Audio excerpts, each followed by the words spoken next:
the Michael Cole commercial appeal.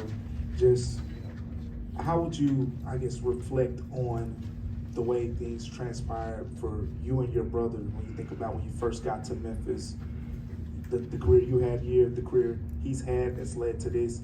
How have you begun to reflect on that journey, you know, as you've had 20 plus years or so? I mean, you start by being thankful, you know.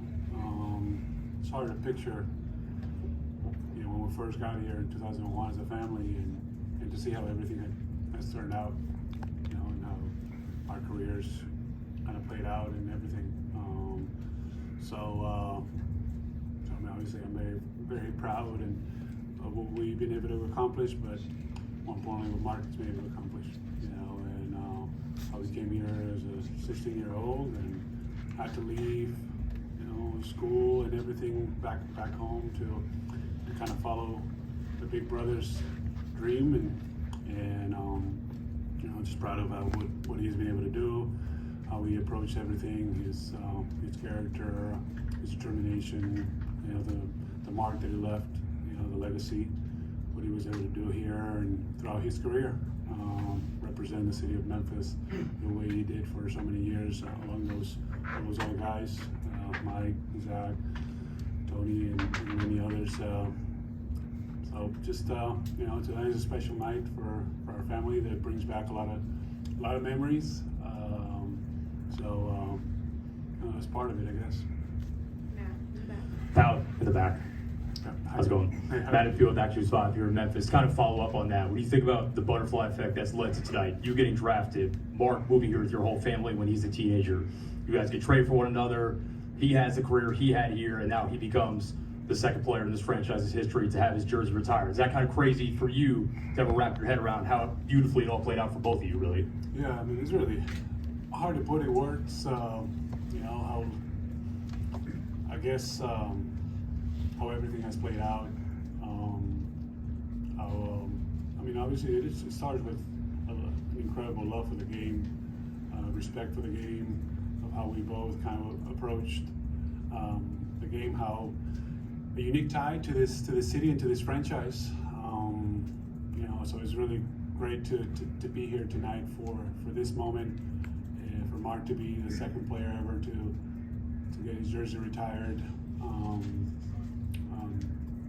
You know, how happy people are and how proud of people are for him and for our family. So, but yes, some of the things is like, you know, you focus on the process, you focus on the day-to-day effort, dedication, work, and then you kind of let the results and the outcome kind of speak for itself.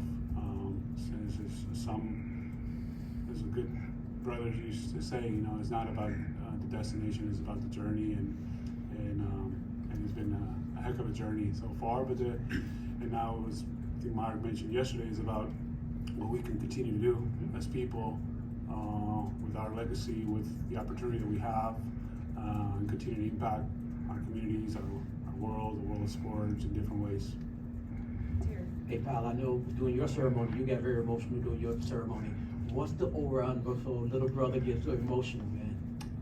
I think as you know, Marc and I are different individuals when it comes to that, but I think, you know, it's hard not to see him get emotional, or anybody else for that matter. You know, I think you know, Marc is a very passionate human being, and he doesn't express all that all the time in words. I don't know how the ceremony is going to be. I haven't got the whole thing, but you know, I know, you know, his heart, his emotion are going to come afloat, and we're going to see a Marc that is going to be probably extremely emotional and extremely thankful and touched by this moment.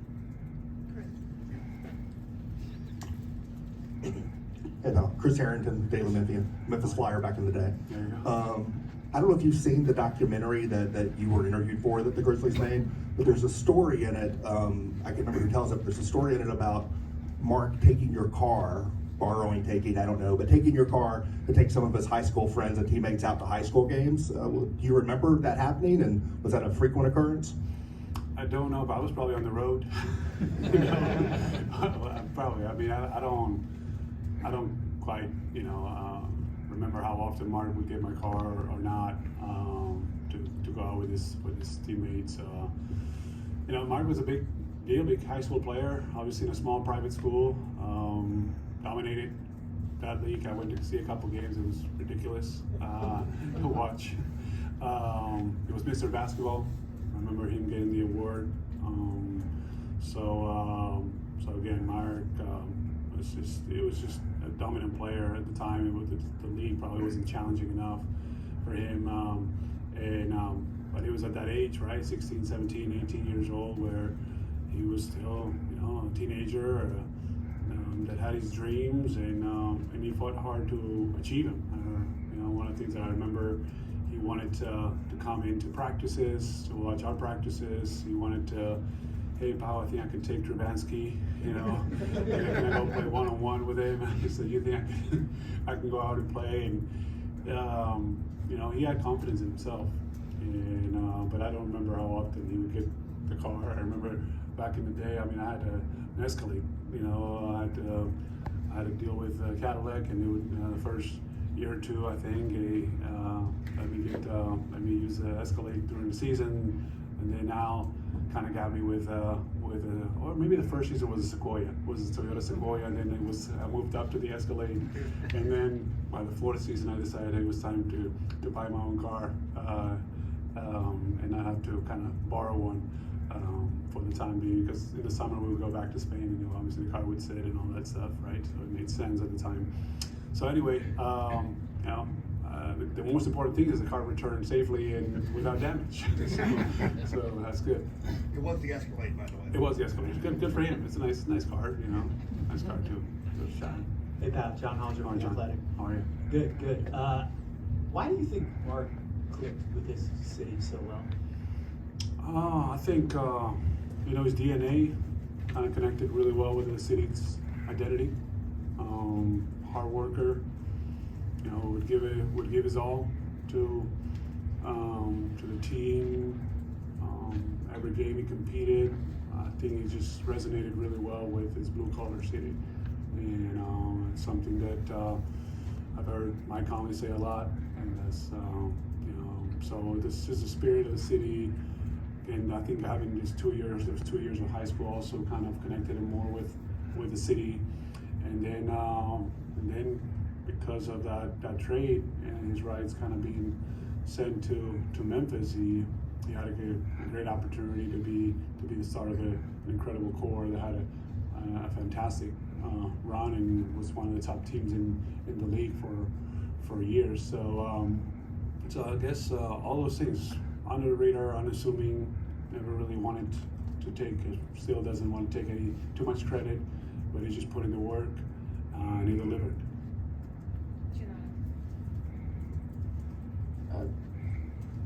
I know you talked a little bit about it, but you went through this not that long ago. Have you given him any advice for, getting through tonight, or not getting through, but really enjoying it and savoring it?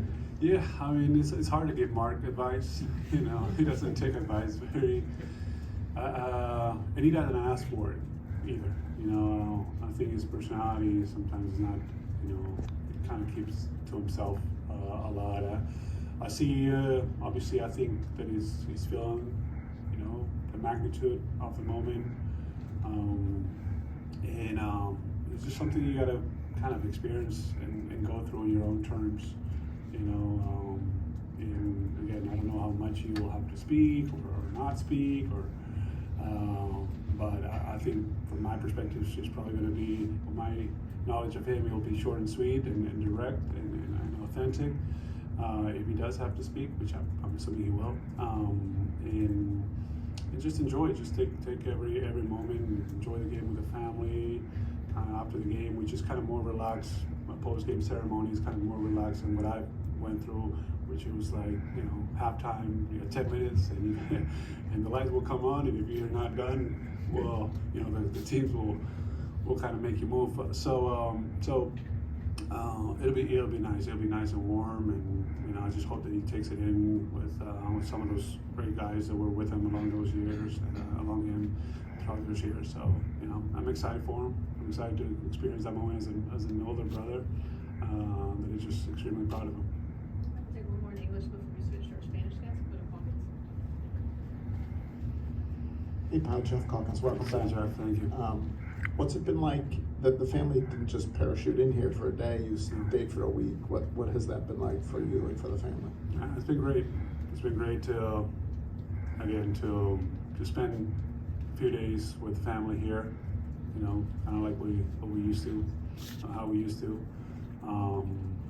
The same way, just try not to do too much. You know, a lot of times it's been at home, just enjoying each other's company. Say, all right, what do we do? Let's get the kids out, because Marc has 2 kids. I have 2 little kids too, and the grandparents want to spend time with the kids, so let's get out of the house. So went to Shelby Farms and kind of played with the kids out there, and that was great. Just try to go. I think the kids went to the zoo today, and that was great. And just try to, a lot of mixed feelings, a lot of feelings, not mixed feelings, but feelings, you know, from when we were here, and we spent so many years. Obviously, Marc spent more, and my parents spent probably the most. Well, yeah, I guess the most. So very kind of emotional, but fun to see the people here. We talking to Marc. It's like, hey, we got to make this kind of like a yearly type of thing where we just come here and spend some time, because this city, you know, it's a big part of our careers and our lives.